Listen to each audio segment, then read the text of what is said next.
지난주에 우리가 노뱀 이야기 했습니다. 그래서 제가 사실 신 목사님께서 저에게 하신 말씀이 하나 있었는데, 목사들은 되게 날로 먹는다. 왜요? 그러니까 설교한 지 2년만 지나면 그 2년 지난 설교를 대부분 기억을 못 하신다. 그래서 돌려막기를 해도 아무도 모르신다. 그러시는 거예요. 그래서 내가 2년쯤 전쯤에 제가 노뱀 그 설교를 했었거든요. 그래서 제가 지난주에, 그러니까 2년 전에 했을 때의 노뱀 설교는 이스라엘의 역사를 말할 때 한 거고, 이번에 한 설교는 노뱀이 이제 예수님의 예표로서 이걸 한 거 아닙니까? 그래서 내용은 좀 달랐는데, 노뱀 이야기를 하면은 기억을 못 하실 수도 있겠다는 생각으로 했는데, 다행히 우리 성도분들은 제가 날로 먹을 수 없게 왜 했던 걸 또 하냐며 약간 그런 식으로. 그래서 내가 우리 성도분들 참 잘 들으시는구나 생각했습니다. 또 두 번째는, 제가 지난주에 설교를 했을 때 제가 했던 내용 중에 한 가지가 뭐가 있었냐면, 이 건물을 이렇게 하나님께서 이렇게 역사해 주시는데 제가 인간적인 마음으로 좀 불편했다. 건물을 사는 이 민폐를 꼭 왜 우리 부산이 이 상황에 맞이해야 되냐. 우리 부산은 뭔가 좀 말 잘 듣고 이렇게 잘 가고 있는 그런 교회이기를 제가 원한다, 이런 생각을 했었다고 했잖아요. 근데 저희 와이프가, 당신은 정말로 당신의 존재만으로 이미 민폐인 걸 모르냐. 건물을 짓고 안 짓고 훨씬 전에 이미 민폐인데. 근데 그 말 듣고, 아, 내가 또 은혜를 잊었었구나. 내가 목사를 하고 있다는 것 자체가 이미 민폐인데, 이미 민폐인 내가 빚을 더 지건 안 지건 그게 무슨 의미냐. 빚진 자가 자격 없는데 빚졌다는 마음으로, 감사한 마음으로 하루하루 살면 될 것이지. 빚을 졌는데 이미 1억 빚이 있는데 1억 100만 원인들, 1억 200만 원인들 빚진 자가 얼굴 들 수 없는 마음으로 하루하루 살면 될 것이지. 내가 또 주제 넘었구나 생각해서, 이게 은혜 충만한 아내랑 살면 참 감사한데 참 마음 힘들 때가 있습니다. 제 마음대로 생각하고 싶을 때 그걸 잘 허용을 안 하거든요. 어쨌든 두 가지가 있었습니다. 이 두 가지를 유튜브에서 뺄지 말지는 조금 고민 좀 해보겠습니다. 자, 오늘 내용은 이렇습니다. 이제 우리가 예표 시리즈가 거의 다 왔어요. 오늘을 포함해서 3번만 더 하면 예표 시리즈는 끝납니다. 율법을 시내산에 가서 받았지 않습니까? 그래서 율법 내용이 되게 많았습니다. 세세하게 되게 많았어요. 율법이 세세하게 되게 많을 때 이스라엘 백성 중에서 그 율법을 제대로 다 지키는 사람이 많았을까? 아니면 못 지키고 자기 마음대로 사는 사람도 있었을까? 마음대로 사는 사람이 있었겠죠. 그죠? 율법이 있건 말건 지난주에 우리가 배운 대로 자기 생각에 옳은 대로 사는 사람들이 있었겠죠. 자기 생각에 옳은 대로 살아가지고 노뱀도 안 보고 죽고 이런 사람들이 있었다고 하지 않습니까? 마찬가지로 율법에 대해서도 마찬가지였습니다. 근데 율법 내용 등 중에는 목숨을 잃어야 되는 상황의 율법들도 있었습니다. 그러니까 그런 율법을 어긴 자는 이제 율법에 따르면 죽어야 되는 거예요. 슬라이드 하나 보여주십시오. 화면이 크니까 좋습니다. 그죠?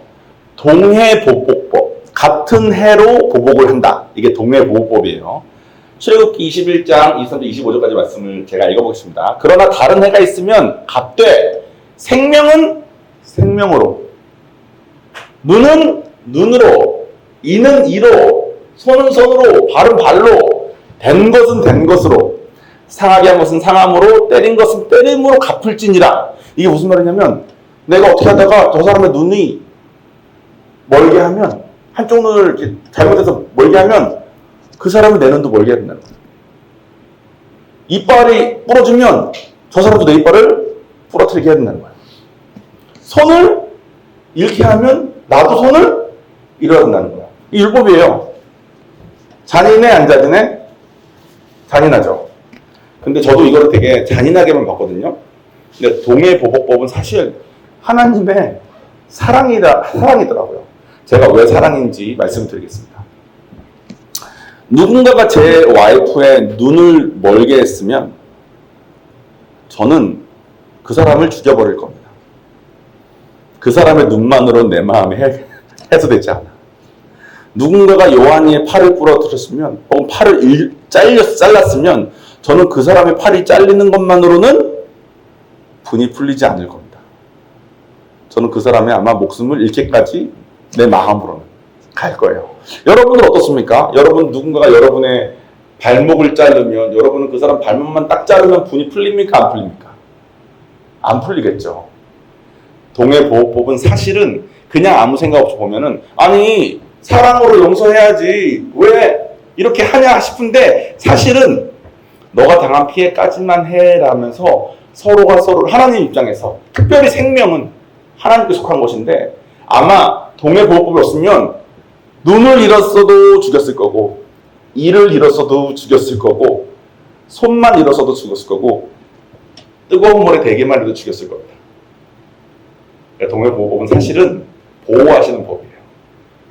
사람들의 마음은 너무 악하기 때문에 내가 뭘 당하면 그 사람은 10배로 갚아주고 싶은 그런 마음이 누구나 있어서 내가 당한 것만큼만 하라고 서로를 보호하신 겁니다. 동해보호법에 대해서 제가 나중에 말할 건데 오늘은 그게 주제가 아닙니다. 여기서 보면은 생명은 생명으로 바꾸는 거예요. 내가 어떻게 했는데 실수를 했는데 옆에 사람이 그것 때문에 떨어져 죽었어. 그럼 나 어떻게 된다고? 난 무조건 죽어야 돼. 무조건 죽어야 돼. 그때 하나님께서 막 무분별한 보복이 가능해진 거예요. 예를 들어서 누군가가 요한이를 실수로 죽였어. 그럼 제가 동해보호법에 따라서 율법에 따라서 난 너를 죽일 거야 하면서 그 사람을 죽이려고 쫓아다니겠죠. 그러면 그 사람 입장에서는 고의로 죽였는지 실수로 죽였는지 이런 걸 재판받을 수 있는 권한이 사실은 있는데 그것도 율법에 있거든요. 근데 권한과 상관없이 나를 만나면 죽을 거야. 동해보호법을 따라서. 그때 그런 사람들을 위해서 도피성이라는 걸 만들었습니다. 도피할 수 있는 곳인 거예요. 다음 슬라이드 보시면 지도가 있습니다. 이게 이제 가나안 땅에 하나, 둘, 셋, 넷, 다여 6개의 도피성이 있었습니다. 헤브론에도 있었고 베셀에도 있었고 세겜에도 있었고 이렇게 6개가 있는 거예요. 서로 얼추 겹칠 만큼 가나안 지역 전부 다를 다 커버할 만큼의 도피성이 6개가 있었습니다. 그래서 지금 시대로 계산을 해보니까 가나안 제일 6개의 도피성을 다 계산해 봤을 때 도피성에서 가장 먼 지역은 32km였대. 그러니까 가나안 땅에 사는 이스라엘 백성 입장에서는 누구라도 가까운 사람은 훨씬 더 가까이 사는 거고 누구라도 도피성의 32km 안에 32km면 우리가 걸어갔을 때 4km가 1시간이니까 내가 지금 누군가 실수로 죽였어. 누가 날 죽일 것 같아. 그러면은 도피성에 가야 돼. 그때 천천히 걸어갈까요? 뛰어갈까요? 뛰어가겠죠. 뛰어가면 몇 시간 안에 충분히 들어갈 만큼의 거리에 누구나 갈 수 있게 도피성이 있다는 거예요. 신명기에 보면 길을 넓고 쉽게 닫고 도피성의 안내 표지판을 확실하게 하라고. 성벽조차 없이 누구나 들어갈 수 있게 하라고. 그리고 거기 들어온 사람은 이제 도피성 안에 들어왔기 때문에 죽임을 당할 수 없어요. 보복하는 사람이 와도 요한이가 죽었어. 그럼 내가 동해보호법에 따라 수색할 거 아니에요. 근데 요한을 죽인 사람이 도피성에 들어가면 나는 그 사람을 이제 더 이상 못 건드려. 그 도피성은 당시에 레위인들이 거주하는 데였던, 레위인들 지금으로 따지면 이제 목사님, 사모님 계신 곳인 거야. 그러니까 이스라엘 백성들이 가나안 땅에 살면서 불평하고 살다가 평안하게 살 때는 지네 마음대로 삽니다. 근데 그러다가 힘들고 어려우면 광야에서도 모세를 찾았잖아요. 그것처럼 당시 살던 사람들이 어려운 일을 당하고 도피해야 되는 상황이 있을 때는 도피성을 누구나 쉽게 찾아갈 수 있었는데 찾아간 그곳에는 목사님, 사모님들 계시는 곳입니다. 지금도 여러분 너무 어려울 때는 저희한테 오셔야 됩니다. 같이 이야기하고 하면 답이 좀 보일지도 모릅니다. 물론 제가 아내에게 얘기를 듣고 마음 힘들었던 것처럼 저희랑 얘기하고 되면 마음 힘들 수 있어요. 근데 그 방법으로 가시다 보면 아마 좀 좋아질 수 있습니다. 도피성만 안에 들어오면 안전한 거예요. 안에서 그 목사님 사모님들이 그들에게 중요한 생활 필수품까지 다 주게 돼 있어요. 법으로. 저기만 들어가면 죽지 않고 저기만 들어가면 먹고 살 수 있어. 저기만 들어가면 안전해. 찾아가기도 쉽고 가는 길도 넓고 높은 성벽도 못 쌓아. 그리고 아무리 먼데 살아도 그 누구라도 한 2-3시간 정도 뛰면 갈 수 있는 거리에 도피성이 있는 시스템을 만드셨다는 거예요. 거기다가 다음 슬라이드 보시면 이스라엘 백성뿐만 아니라 이 6 성읍이 도피성이죠. 이스라엘 자손과 타국인은 뭐냐면 이거야. 우리끼리 중에서 누가 그렇게 하면 도피성에 들어가면 봐줘야 되는데 우리나라 사람이 아니야. 저쪽 뭐 어느 나라 사람이 왔는데 그 사람이 잘못했어. 그때는 얘는 죽여야지 할 거 아니에요. 이스라엘 사람들끼리, 우리 한국 사람끼리는 봐줘도, 한국 사람끼리는 한국 안에 있는 도피성을 써도 다른 나라 사람이 불법 들어와가지고 그 사람이 막 누구를 잘못했어. 그럼 그 사람은 없애야지. 하지 못한다는 거야.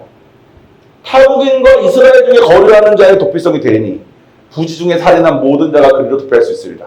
여기서 말하는 부지 중에 살인했다는 건 무슨 말이냐면 고의로 죽이지 않고 어떻게 하다가 누군가 죽게 했을 때 당시 법에 따르면 어쨌든 죽었으니까 생명을 갚아야 되는데 고의로 한 게 아닐 때는 재판을 받을 수 있는 권한이 있었대요. 재판받기 전까지는 숨을 수 있는 곳이 있었던 거예요. 이스라엘 백성뿐만 아니라 어느 민족인 건 상관없이 도피성만 들어오면 그 도피성에 있는 목사님 사모님이 먹을 것도 주고 안전하게 그 안에서는 못 하겠다는 거예요. 근데 갑자기 희한한 말이 나옵니다. 다음 슬라이드 보면 도피성 안에서는 안전합니다. 여기까지 하고 갈게요. 살인자가 어느 때든지 그 피해야 하는 도피성 지경 밖을 나가면, 도피성 밖으로 나가면 보복하는 자가 지경 밖에서 그 살인자를 만나 죽일지라도 피 흘린 적 없느니. 도피성 그 지역이 있을 거 아닙니까? 높은 성벽이 아니라 낮은 성벽이니까 밖에서 보일 거 아니야. 내가 죽여야 될 놈이, 요한이를 죽인 놈이 저기서 버젓이 잘 있네. 나랑 어떻게 할까?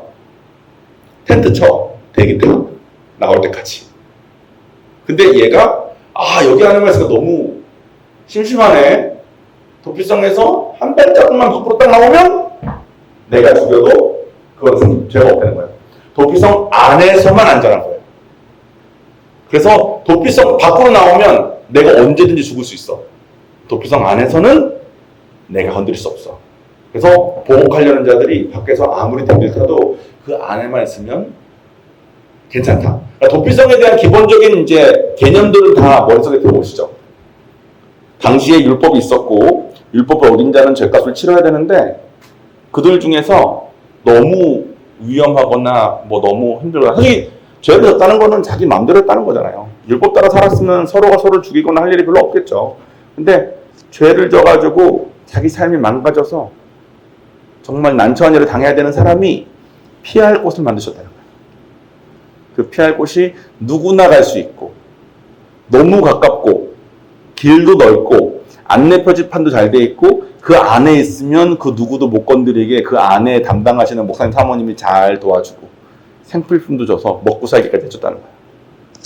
근데 이제 이상한 얘기가 하나 나옵니다. 다음 슬라이드 보시면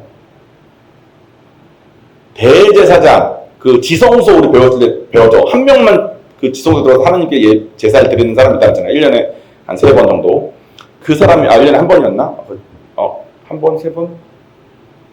이건 제가 나중에 성경 다시 찾아보겠습니다. 대제사장이 한 명 있었어. 한 명. 근데 그 대제사장이 죽잖아요? 늙어 죽을 수 있잖아. 대제사장이 이스라엘 가나안 땅 중앙에 실로라는 곳에 주로 있었거든요. 실로라에 있는 곳은 거기 있던 대제사장이 죽으면, 잠깐만, 이거 본문을 읽지 않고 죽으면 도피성에 있었던 사람들 어떻게 될까? 지금 머릿속에 떠오르는 생각해보세요. 대제사장이 죽어서 죽음과 뭐 관계가 있대. 대제사장이 죽으면 각 도피성 6개에 숨어있던 그 많은 살인자들은 어떻게 될까요? 같이 죽는다. 같이 죽는다. 그게 우리 머리 상식이야. 맞죠? 그럴 것 같죠? 근데 읽어볼까요? 살인자가 대제사장이 죽기까지 그 도피성에 머물러야 할 것입니다. 대제사장이 죽은 후에는 그 살인자가 자기 소유의 땅으로 돌아갈 수 있습니다. 대제사장이 죽으면 해방. 이상하죠? 그리고 뭔가 찌릿 오지 않습니까? 도피성이 뭐의 예표인지가? 도피성은 여기를 피하면 안전하대. 누구에게나 열려있고 오기 쉽대. 이방인들도 구분 없이 혜택이 있대. 여기 밖으로만 나가면 다시 죽을 수 있는데 여기 안에 있으면 안전하대. 거기 안에 있을 때는 생필품도 먹고 살만하게 해준대. 어디서 많이 들어본 얘기 같지 않습니까? 그런데 이스라엘 전체를 대표하는 대제사장이 죽으면 은미말처럼 너네도 다 죽어! 해야 될 것 같은데 대제사장이 죽으면 갑자기 해방. 좀 이상하죠? 한 가지 더 얘기해볼까요? 한 가지 더? 한 가지 더 힌트를 드리면 여러분이 아마 알 수 있을지도 몰라. 가나안 땅의 대제사장은 실로라고 가운데 있었다 그랬어요. 근데 아까 6군데 흩어져 있잖아, 도피성이. 나는 이쪽 끝에 있는 도피성이 있었다 쳐요. 근데 실로에서 대제사장이 죽었대. 근데 나를 죽이려는 보복자가 텐트 치고 있어. 도피성 바로 밖에. 내가 나갈 수 있을까 없을까? 못 나가지. 근데 실제 대제사장이 죽었으면 내가 나가도 얘를 못 건드리는 거야. 그래서 당시에는 인터넷도 없고 전화도 없잖아요. 대제사장이 죽었다라는 말을 들었을 때 나 같은 사람이면, 저는 머리 굴리는 사람이잖아. 나 같은 사람이면은 대제사장이 죽었다고 내가 거짓 소문을 낼 것 같아. 그래서 내가 죽여야 될 놈이 믿고 나오게. 그러면 내가 걔를 죽일 수 있잖아. 그럴 수도 있다라고 범인 입장에서, 살인자 입장에서 걱정을 할 수 있지 않겠습니까? 근데 대제사장이 죽었다는 말을 믿고 나온 사람들은 자기 땅으로 돌아갈 수 있다는 거예요. 누구나 갈 수 있어. 안전해. 거기 안에서는 안전해. 나오면 다시 죽을 수 있어. 가면은 살만함을 느낄 수 있어. 목사님, 사모님 만날 수 있어. 뭐 어쩌고저쩌고 지금 얘기하고 있죠. 대제사장이 죽으면 해방인데 죽었다는 것을 확인할 길이 없어서 어떻게 해야 된다고? 그거를 믿는 자만 나올 수 있어. 도피성은 뭐의 예표일까요? 맞습니다. 예수님에 대한 예표입니다. 오늘 본문에 보면 로마서 8장 1절에 그러므로 이제 그리스도 예수 안에서 있는 자에게는 결코 정죄함이 없는, 도피성 안에서는 그 죄를 묻지 않습니다. 예수님도 그 죄를 묻지 않으신다. 인간적인 생각으로는 대제사장이 죽으면 다 죽어야 될 것 같은데 대제사장이 죽으면 해방된다. 다음 슬라이드 보시면 도피성의 이제 원어의 뜻이 나옵니다.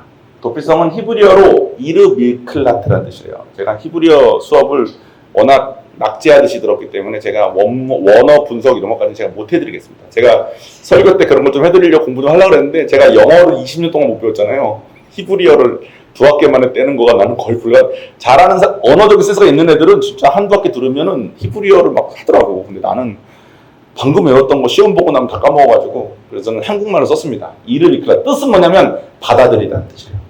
모든 죄인, 모든 실패한 사람, 모든 상처받은 사람, 모든 병든 사람, 모든 부서진 사람들이 다 받아들여지는 곳이 도피성이의 히브리어 원어 뜻이랍니다. 그리고 예수님은 이 도피성을 이스라엘 백성들에게 예표를 주심으로 당신이 오셔서 당신이 대제사장이라고 말했었고 당신이 죽었을 때 그것이 어떤 의미인지 이스라엘 백성들에게 익숙하게 미리 만들어 놓으신 거예요. 도피성 말고는 내가 숨을 곳이 없고, 도피성만 가면 난 안전할 수 있고, 도피성을 나오면 내가 다시 죽을 수 있고. 우리도 마찬가지 아닙니까? 예수 안에 우리가 언제든지 갈 수 있고, 예수 안엔 숨을 수 있고, 예수 안에만 있으면 갑갑해.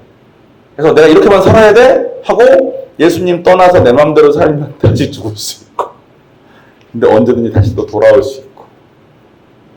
우리에게 익숙한 그 예수님과 동행하는 삶이 당시의 도피성이라는 제도로 이미 이스라엘 백성들에게 주어졌었던 겁니다.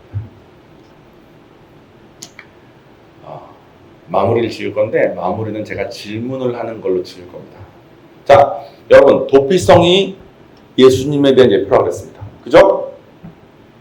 여러분은 죄를 져서 도피성으로 피해야 되는 사람이길 원하십니까? 아니면 도피성에 굳이 갈 필요도 없는, 죄 안 짓고 잘 사는 사람이길 원합니까? 자, 다시. 도피성이 예수님이시래.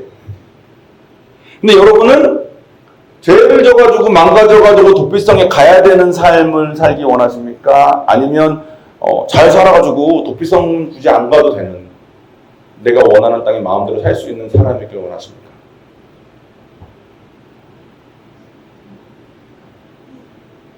뭐라고요? 안 가도 되는 사람이길 원하죠. 우리 마음속에 제가 아까 찬양하는 내내 말씀드렸던 그 삶을 우린 다 원합니다. 하나님 필요 없어도 되는 삶. 돈도 잘 벌고 내가 원하는 거 가고 뭐 원하는 거 먹고 내가 지식도 많아가지고 사람들 다 무시도 못하고 돈도 많아가지고 뭐 다 할 수 있고 진짜 떵떵거리고 잘 사는 삶을 누구나 원해요. 근데 도피성이 예수님이래. 자, 예수님 오셨을 때 볼까요? 도피성에 갈 필요가 없이 잘 살고 있고 모두에게 칭찬받던 바리새인들은 예수님한테 혼났습니다. 근데 당신은 로마의 속국이었기 때문에 도피성에 데려간 적 없는 상태인데 아마 도피성이 있었으면 도피성에 숨었어야 될 만큼 이스라엘 백성들한테 욕먹고 손가락질 당하고 죽임당해야 됐었던 세리들하고 창녀들은 자기가 도피성에 피해야 되는 그런 입장이었을 텐데 그런 마음이었던 그 사람들은 예수님께서 환영하셨습니다. 다시 여러분께 묻겠습니다. 여러분은 도피성인 예수님이 필요해서 예수님한테 가야만 되는 사람이길 원하십니까? 아니면 도피성 같은 건 필요 없이 잘 사는 사람이길 원하십니까? 되게 아이러니한 것 같아요. 그죠? 사실 우리는 누구나 예수님한테 가야 되는 사람이에요. 다음 슬라이드 보시면 하나님이 우리를 향한 진단과 처방이 있습니다. 이거는 이제 김광식 목사님 하신 설교고 제가 되게 좋아하는 구절인데 여러분 다 아시는 거예요. 요한복음 3장 16절에 보면은 하나님이 세상을 이처럼 사랑 여기서 세상이 우리예요. 독생자를 주셨으니 이는 저를 믿는 자마다 멸망치 않고 하나님이 우리를 향한 진단은 이미 우리는 가만히 있으면 멸망한다는 거야. 우리 중에 멸망하지 않는 사람은 없다는 거예요. 그래서 그거에 대한 처방으로 독생자를 주셨다는 거야. 독생자가 누구죠? 예수님. 오늘 배운 예표가 뭐죠? 도피성. 예수님이 필요한 우리의 상태라고 하나님이 진단하셨는데 우리는 우리 마음속에 우리는 남들보다는 괜찮기를 너무나 바라고 하나님이 되도록 필요 없게 걱정 없게 살기를 본능적으로 막 원하기 때문에 우리 생각에 옳은 대로 돈 벌어서 하나님 크게 필요 없고 잘 배워서 하나님 크게 필요 없고 살만하고 괜찮은 것을 자꾸 바래요. 그래서 도피성에 가야만 되는 사람들을 보면 쉽게 판단합니다. 근데 제가 지금 말한 이 내용이 예수님 오셨을 때 진짜 많이 혼났던 딱 바리새인 그 모습이야. 야, 너는 어떻게 삶을 이렇게 살고 있냐? 이렇게 남들 지적질하면 내가 높아지고 좋아집니다. 우리는 너무 악해서 남을 판단할 수 있는 이 달고 이 기름처럼 부드러운 그 상태에 들어가길 너무나도 원해요. 그래서 예수님이 필요 없길 바랍니다. 그래서 제가 마무리로 드렸던 그 질문에 저조차도 나는 좀 걱정도 좀 안 끼치고 그냥 잘 살다 정원아 넌 되게 잘 살다 왔다 하는 사람이기를 바라는 마음이 내 깊숙한 곳에 있더라고. 그래서 점점 예수님이 필요 없고 예수님한테 딱히 뭘 구할 필요도 없는 상태를 유지하길 원하는 건지도 모르겠습니다. 여러분을 섬기는 목사가 이 모양이니 여러분들이 아까 제가 말한 대로 대답한 거가 사실은 너무 당연한 열매입니다. 근데 하나님이 틀리지 않았다면 우리는 전부 다 멸망하고 있을 텐데 우리를 그냥 있는 그대로만 쳐다보면 우리는 다 도피하지 않으면 큰일 날 사람들일 텐데 도대체 뭐에 쓰인 건지 도피하지 않아도 되고 도피하길 바라지 않는 그런 삶을 우리가 다 꿈꾸면서 하나님을 따르고 있는 건지 우리가 한번 생각해 봐야 되는 것 같아요. 저도 도피성을 준비하면서 마음속에 계속 요동치는 게 뭐였냐면 난 도피성에 가지 않아도 되고 도피성에 가야만 했던 내 친척, 가야만 했던 내 친구들을 어떻게 하면 구제할 수 있을까? 얘네들이 구제되는 유일한 방법은 대제사장이 죽는 거니까 그럼 대제사장이 빨리 교체될 수 있게 내가 할 수 있는 건 뭘까? 이런 생각했을 놈이거든. 근데 내가 하나님의 진단에 따라 행복하게 살 수 있으려면 난 도피성에 가야만 되는 사람인 것을 성령의 조명받아 명확하게 보고 하나님 없으면 큰일 날 사람으로 사는 것이 내가 가야 되는 길이더라고요. 공감이 좀 되십니까? 갑자기 애들이 막 졸려하고 이 말을 듣기 좀 불편해하는 느낌이 들긴 하는데 여러분 우리 다 멸망하고 있습니다. 아까 불렀던 찬양처럼 다 약하고 다 망가졌고 시험 들었고 실망해서 주님만이 나의 구세주임을 고백해야 되는 사람들임을 하나님께서 진단하셨습니다. 그러니까 우리 멀쩡하지 않은데 멀쩡한 척 살지 맙시다. 정말 하나님 필요한 사람으로 가야 됩니다, 여러분. 기도하겠습니다.